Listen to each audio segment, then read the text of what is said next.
Hey everybody, it's Jason with the Board Game Mechanics, and today we're going to play through a few rounds of Fuji. And this is a cooperative game where players are trying to basically visit all these places but kind of outrun the lava. We're adventurers and we're exploring the most famous volcano in Japan, but shortly before you reach your goal, the volcano starts to erupt. So that's kind of the theme. Now, the way the game works is this is a limited communication cooperative game. That's going to be hard for me to show you, so I'm going to kind of walk you through it so you can kind of get a feel, okay? And hopefully it makes sense, but we'll see what happens. Now, the way the game works, well, how we win is we all need to make our meeples over to the village, okay? That's these yellow tiles over here. One person can be on each tile, all right? The way we lose is if we're on a tile that flips over into lava, which they all flip over into lava, like that. Or if one of our characters runs out of stamina and hits that marker on the track that says RIP, all right? Now, that's the gist. Let's go ahead and get started. So the first thing we're going to do is we're going to follow this order here, phase 1 through phase 6, all right? When there's a bubble, a talking bubble, that's when we can freely communicate. When there's no talking bubble, that's when we're not allowed to communicate, okay? So the first thing we're going to do is we're going to roll our dice, and all this will be done behind the player screen. So for this scenario, so you don't know what's going on, I'm going to play as the blue player. All the other dice are going to be rolled off the screen, so you can't really see what's going on, and it kind of simulates what's going on there, okay?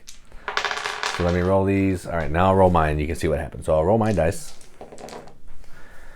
Okay, so the dice are pips and colors. So in this case, I have all these yellow and magenta, fuchsia, whatever color you want, and those pip values. Okay, and I'll explain why that's important later. So everybody rolls their dice behind their screen. Now what we're going to do is we're going to be planning our movement and possibly using some equipment if it can happen in phase 2. So in this case, this player is the only player that has equipment in phase 2. The phase is right there, a little number. And they are able to jump to an adjacent tile if they want to, okay? You don't have to. First thing we're going to do is we're going to talk about, and I say, so let's talk about movement first. So the way movement works is you're going to add up values of the types of dice that are on the tile. So if there's a squiggly line, you need to have odd numbers of that color. If there's a color and pips, that means you're going to add up all your yellow dice plus your sixes for a value, and I'll explain why that's important later. So you basically want to have as high a value movement as you can, because it makes it easier and costs less stamina, okay? So let's just go ahead and start with me. So I say I want to go, what do I have? I have a bunch of fuchsia and yellow. So let's do, man, this stinks. These stink. Let's go, I'm actually gonna go here. So I wanna move my token here.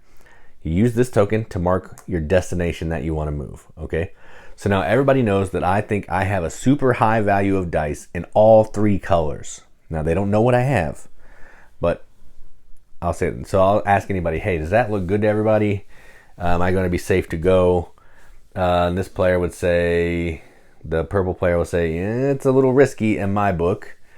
But the other player says, the black player will say, yeah, you're fine by me. So basically what that would be telling me is the purple player has some high dice, okay? And they're going to need to help me out in order for me to be able to move, all right? So then we'll look at purple. Purple wants to go to, they're going to go right here. You can move up to 3, so 3 spaces away. So they're going to go toward that. Ooh, that's even. Yeah, that's fine. Ooh, they can't re-roll though. Maybe they don't want to go there. Hang on. They'll go here. So they're going to go there, 3 spaces away, so they're fine. They're asking anybody, does anybody see a problem with that? I say, it's not super scary, but it could be a problem. But they're not worried.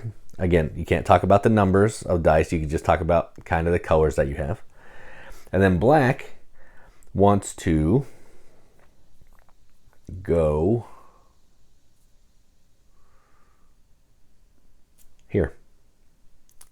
They think they have some decent 1s and 2s, all right? Everybody else looks around like, yeah, I think you're good to go. And they say, okay. So that's round 2.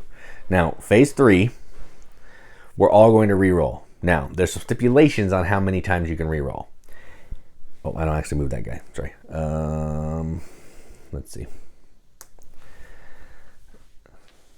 If you're on a tile that has a reroll, not your token, but if your character is physically on a tile with a reroll, you can get a free reroll. Otherwise, it's based on how many you're planning on moving. So if you look at this little chart here, it's on both sides. If you stand still, which is a possibility, like if blue wanted to just stay here, they could stay there. That's fine. You can roll twice. Any number of dice twice, but you have to roll them all at the same time each time. But then it's based on how far you're going away. So if you go 3 away, you can't reroll. 1 or 2, you can reroll 1. So we'll look at blue. Blue is 2 away, so they can reroll 1. And what they're trying to do is they're trying to get as high numbers as possible. So they want to reroll all of these 3. I'll reroll them, and that's a little bit better. That's a little bit better. Okay, so they get 1 reroll. Everybody's rerolling at the same time, but there's only 1 of me, so I can't do that. Black needs 1s and 2s, so they're going to reroll these 2 dice. All right, that'll do it. That'll do it. And then purple needs a lot of magenta and blue. So I'll reroll that one. All right, sweet. So that was round 3. Now we're going to round 4. We can start discussing again. We're not revealing our dice, and we can use some of our equipment if it works in phase 4. All right, we also have special abilities that we can do. I'm not going to go into that a ton, but there's something you can do to help people out. So purple, what are they going to look at? They are able to turn all their 1s into 6s, which I don't think they necessarily want to do that right now. Or they can turn all their 6s into 1s. They don't want to do that right now either, so they're not going to use any of theirs. Black can use theirs to jump to an adjacent space if they want to, but I don't think they're going to do that either. The volcano is only going to burn to here, so they're fine for now. And then every player may reroll exactly 1 die. And I'm not going to use mine either. So we discussed it. No one's going to use anything. All right. Now we're moving on to round 5. Round 5, we're going to remove our shield. So I take the shields away. We all take our shields away. And then we bring in the dice for comparison. So I'll just bring them over. These are the black dice. These are the purple dice. All right. So now here's where the game really starts to work. And this is the crux of the game. Now, in order to move, you're going to compare your dice to your neighbors. So in this case, blue is going to compare to black, and purple, there's only 3 players, so you compare the other 2 players. Now let me show you how that works. So we're going to start with blue. They want to try to move first, all right? So they're going to add up the values of all 3 colors of their dice. So they have 11, 15, 19, 20, 23, okay? They have 23. Now all the other players are going to add up the value of all their colors of dice to see if they have more than them. So this player has 2, 4, 6, 10, 11. They're way good.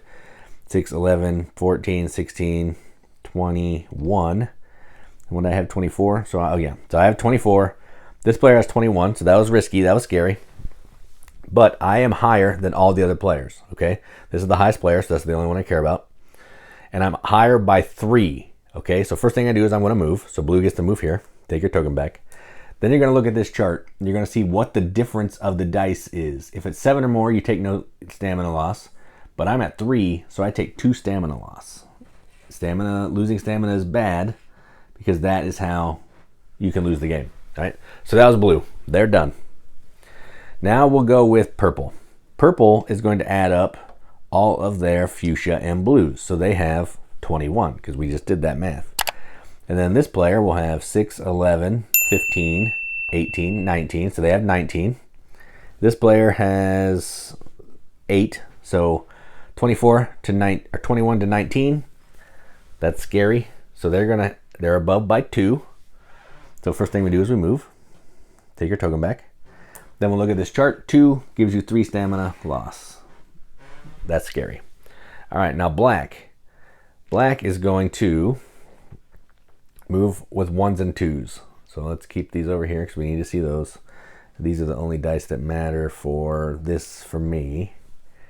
And this one doesn't matter for them. All right. So they have a value of 9 in 1s and 2s, 3 and 1. So their difference is 6, so they're good. They're 6 higher. 6 higher is 1 stamina. So we've all taken a little bit of stamina loss, but we have been able to move, and that's important. So take these dice away because we no longer care about the dice right now. And now, the last thing that happens is we will erupt. So eruption happens one time at the end of every round, guaranteed. And all the tiles adjacent to the volcano or already tiles that are lava will flip. So in this case, it's just one. Next turn, this one will flip, and then it's going to fire off these two. And then it's going to start gradually flowing a little more hastily, and we're going to have to move. If you land on a tile that has a volcano, or it's going to fire off a second time. So these spaces are risky, and they're always at like crucial points. So it's going to fire off a second time. So you want to make sure you're managing when you land on that and doing all of that. So that's the end of that round. Next thing we're going to do is we will start over again. So everybody will roll their dice. I'll play through one more round. We roll the dice. Okay. So blue rolled theirs, purple, and black. All right, then we're going to move on to phase 2. We can use our equipment if we want. I think black is going to use their equipment. They want to move here because they want to be able to move a little farther. They're getting a little scared. So they're going to move that. They jump to an adjacent tile. They're one-time uses unless your character says otherwise. Ooh, black may move his twice, so he's going to actually just tap his so he knows that he can use it again. And he landed on there, so he gets another equipment tile. All right, sweet. Sorry, I'm trying to not make it look all crazy. There we go. How about that? All right, so they use theirs. No one else has a number 2, so they can't do anything. So now we're going to plan where we want to go. So let's look at mine. So I have a lot of blue. I kind of want to get to some blue. Can I get to blue?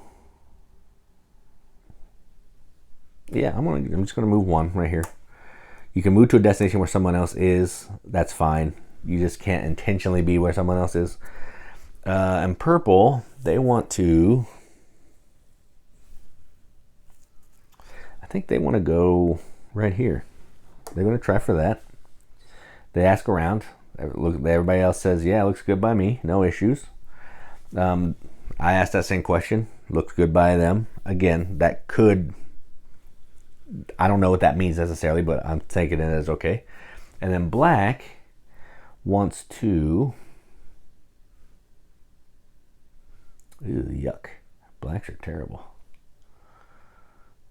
They're actually just going to try to move one because they don't like any of their stuff right now. I used that once. So they're just going to try to move one. And everybody else says that looks... Ooh. Purple says, a little risky on my end, but that's okay. Black's still going to try. And that's it. So now we move on to phase 3. We're going to re-roll. So blue is trying to get fuchsia and blue. So let's roll this one. Sweet, got some fuchsia. All right, that works. Black needs a lot of help. You don't know what they have, but they need a lot of help. Okay, that is not good. Oh, and they can re-roll once. Everybody can re-roll once because they're 1 or 2 spaces away. Oh, man. This is not good for black. All right, and then purple can re-roll once. Hey, what do they need? 6s and yellow. All right, sweet. All right, so now we can decide if we want to use tools again. So purple definitely needs some help, or black definitely needs some help, but they're in trouble. So I think they're going to ask for someone to give them some help. So let's do...